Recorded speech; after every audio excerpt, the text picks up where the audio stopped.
LTFRB Regional Office 7 mo rekomendar sa mga LGU nga ipatuman sa rehiyon ang no vaccination, no ride policy. Ang idak na ipatuman sa DOTR dito sa NCR sugod karong Enero 17. Nakaani kini og managlahing reaksyon gikan sa mga driver o mga pasahero. Anang report.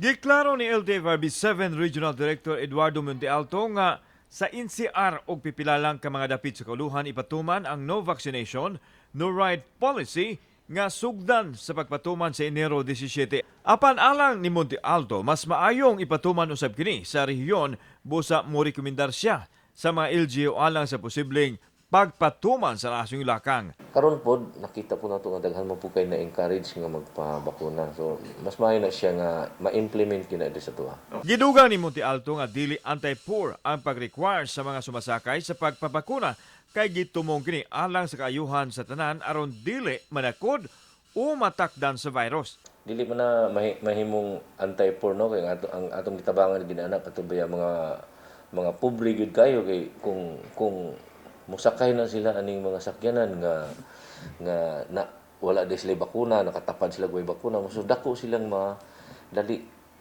mas delikado kung maapektuhan sila. Nabtanamo kini mga tawo nga naghuwat og jeep nga masakyan halos silang tanan bakunado na.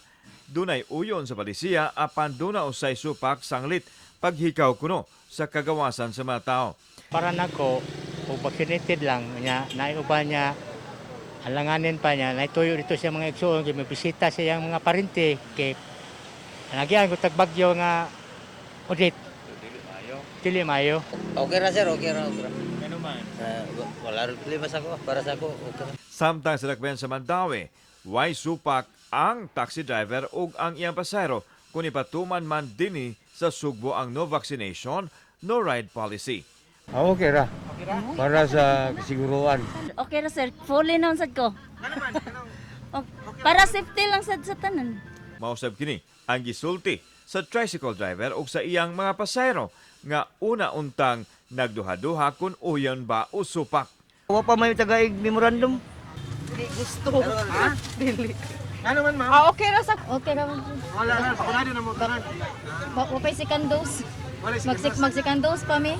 Uban ni Clifford Lumayag ug Philip Patricio, Alan Domingo, Balitag, Bisdak.